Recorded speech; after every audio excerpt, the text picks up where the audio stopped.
देखिए, अगर मैं आपसे एक सवाल पूछूं, क्या भारत में पैसा लगाने वाला कोई विदेशी निवेशक आज भी सेबी को डॉलर में फीस देता है? शायद आपका जवाब होगा हाँ, लेकिन अब ऐसा नहीं होगा। सेबी ने एक बड़ा फैसला लिया है। अब विदेशी निवेशकों को, इन्वेस्टर्स को कई तरह की फीस डॉलर नहीं बल्कि भारतीय रुपए में देनी होगी। अब सवाल है, क्या सिर्फ डॉलर की जगह रुपए लिख देने से इतना बड़ा बदलाव आ गया? देखिए, विदेशी निवेशकों को इससे क्या फ़ायदा होगा और क्या इसका भारत के शेयर बाजार पर भी असर पड़ेगा? आइए इसे आसान भाषा में समझते हैं। पहले समझिए एफपीआई क्या होता है। सबसे पहले एक शब्द बार बार आएगा इस पूरे वीडियो में, एफपीआई। एफपीआई यानी फॉरेन पोर्टफोलियो इन्वेस्टर। आसान भाषा में कहूँ, ये ऐसे विदेशी निवेशक या बड़ी कंपनियां होती हैं जो भारत आकर हमारे शेयर बाजार, बॉन्ड या दूसरे वित्तीय साधनों में पैसा लगाती हैं, जैसे black rock, Vanguard, government pension funds, विदेशी बैंक। ये भारत में फैक्ट्री नहीं लगाते, बस यहाँ निवेश यानी हमारे भारत में निवेश करते हैं। जब ये ज़्यादा पैसे लगाते हैं तो शेयर बाजार में तेज़ी देखने को मिलती है। एफवीसीआई भी समझिए क्या है, ये नाम भी बार बार आएगा। एफवीसीआई फॉरेन वेंचर कैपिटल इन्वेस्टर। इसे ऐसे समझिए, अगर एफपीआई बड़ी लिस्टेड कंपनियों में पैसा लगाते हैं तो ये जो एफवीसीआई है ये उन नई कंपनियों और स्टार्टअप्स में निवेश करते हैं, उन्हें चांस देते हैं जो आगे चलकर बड़ी बन सकती हैं। अब समझिए क्या है असली खबर। सेबी ने बदला क्या है। पहले अगर किसी विदेशी निवेशक को भारत में रजिस्ट्रेशन करवाना होता था या दूसरी रेगुलेटरी फीस देनी होती थी तो जो पेमेंट है डॉलर में की जाती थी। अब वही फीस भारतीय रुपए में ली जाएगी, यानी डॉलर से रुपया।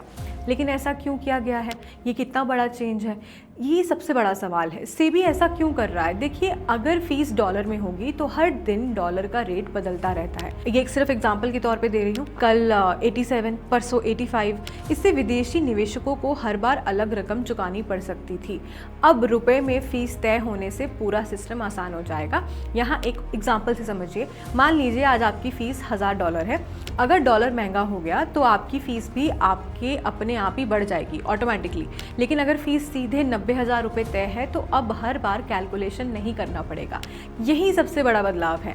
सेबी ने कई फीस भी रुपए में तय कर दिया है। जहां पहले $1000 फीस थी, अब वहां पे 90,000 रुपये होगी। वहीं कैटेगरी अगर मैं बात करूं तो एफपीआई और एफवीसीआई की रजिस्ट्रेशन फीस जो है वो $2500 से बदलकर 2.3 लाख रुपीज़ रख दी गई है।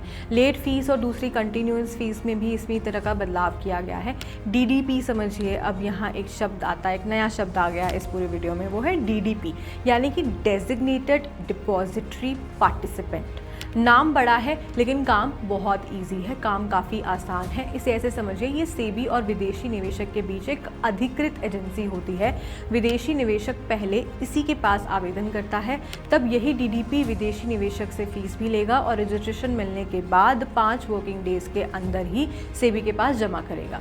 अब एक और बदलाव हुआ है कस्टोडियन के लिए। कस्टोडियन क्या होते हैं? कस्टोडियन होते हैं ऐसी संस्था जो विदेशी इन्वेस्टर्स के शेयर, बॉन्ड और दूसरे निवेश सुरक्षित रखती है।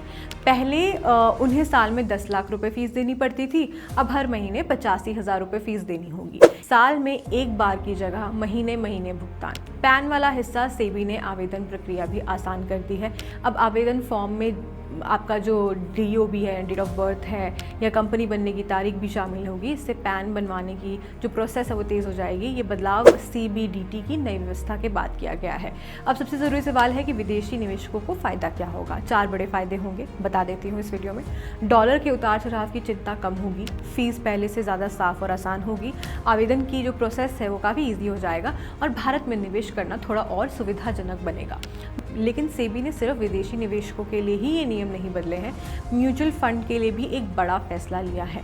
अब सवाल है कि म्यूचुअल फंड उधार क्यों लेता है? इंट्राडे बोरोइंग समझते हैं। किसी म्यूचुअल फंड को सुबह निवेशक को भुगतान करना है लेकिन पैसा दोपहर में आने वाला है। ऐसी सिचुएशन में अब वो कुछ घंटों के लिए उधार ले सकेगा। इसे कहते हैं इंट्राडे बोरोइंग, यानी एक ही दिन के अंदर लिया गया कर्ज, लेकिन दिन खत्म होने से पहले पूरा पैसा लौटाना होगा।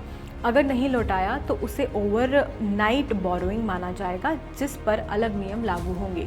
AMC भी जानिए, सेबी ने साफ कहा है कि AMC यानी एसेट मैनेजमेंट कंपनी जो म्यूचुअल फंड चलाती है, उसे ये उधार उसी दिन वापस करना होगा। आखिर सेबी ये सब क्यों कर रहा है? अब सबसे बड़ा सवाल है कि सेबी ये सारे बदलाव क्यों कर रहा है।